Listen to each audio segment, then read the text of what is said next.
get your +1 broadswords ready? Yeah, we're getting nerdy. We're getting nerdy. I think my son might know what I'm talking about, but I've got no idea. We're getting nerdy at Wellington's Fringe Festival next. Oh, there's Jacob. Morena, Jacob.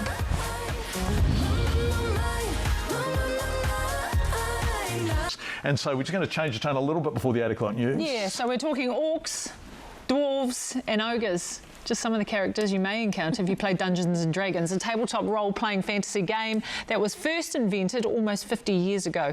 And whilst it may sound very niche, it's only gaining in popularity with 4 different live Dungeons & Dragons stage shows. Who knew?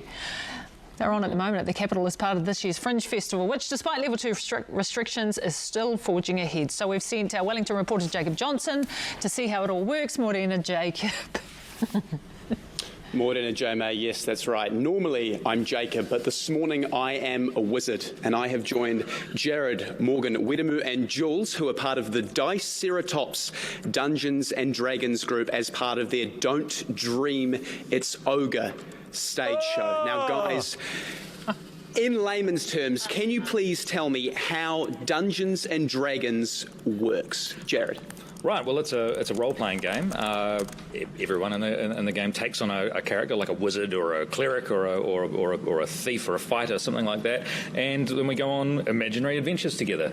Fighting monsters, casting spells, that sort of thing. Yeah. And this is D&D with a twist. You're doing it for an audience. So how is it different in front of an audience? Well, like a lot of games, like D&D is quite rules heavy, and that's you can spend a lot of time going, can I do this? And that's pretty boring to watch in our experience. So we cut a lot of that out. Our focus is making it more like an improvised shared story, and we use dice occasionally to try and add some randomness and drama to it. But there's less time spent going, can I do this, and more of us going, this is what I'm going to do. This is what I'm going to do. Amazing. Well, we're going to get on with our D&D game, guys, but we'll be back with you at around 8:55 with more of the action. So the show is still on, Jacob. It's really important to stress that. So Fringe Festival's still happening. The show is on. Great.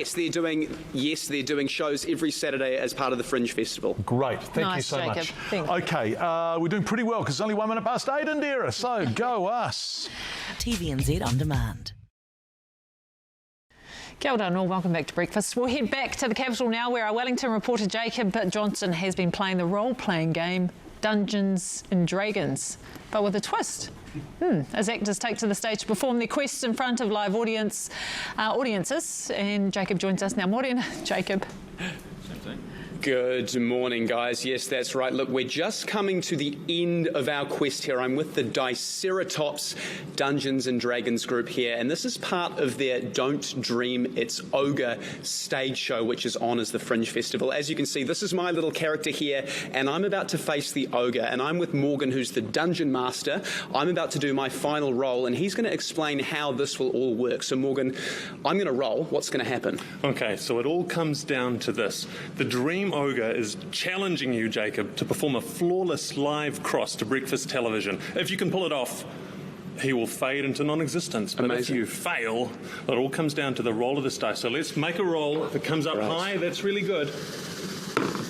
An 18! That's really good. So there's 20 on the dice. Yep. I got an 18. 18 is a pretty spectacular result. You perform everything beautifully. You don't trip down any stairs. You get everyone's name right, and you go viral in a good way. That's fantastic. I don't think I've ever done a perfect live cross, so that's really good. Look, I'm going to come down into the audience now and talk to Sasha and Anna, who are the people behind this festival. So, Sasha, you're the director of Fringe Festival. This is one of 4 Dungeons & Dragons shows on.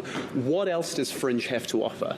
Well, this year we have 166 events over 38 venues around Wellington. There are about 1,000 artists involved. So Fringe is a bit of something for everyone. There's music, there is comedy, there's even some magic, there's 4 Dungeons & Dragons. It's honestly a bit of something for everyone. Amazing. And obviously we're at level 2 at the moment, so things have had to change a little bit. Anna, you're helping out with this as well. Look, what have you guys had to do to accommodate the level 2 restrictions? Well, we were prepared for something like this, and we've been working very closely with our venues to ensure that we can have socially distanced shows through slightly reduced capacities. We've also got mandatory signing in, hand sanitizer, masks are encouraged, and please stay home if you're sick. Awesome, guys. Fringe Festival, COVID friendly. And if you guys want to see these guys in action and you're in Wellington, they have stage shows on every Saturday for the next 3 weeks. That's the Diceratops group as part of their show, Don't Dream It's Ogre. Nice work, Jacob. Nice, Jacob. That was a flawless live cross. Yeah, So it the was. Dungeons and Dragons game was right. Yeah. It knew. Stay with us. We'll be right back.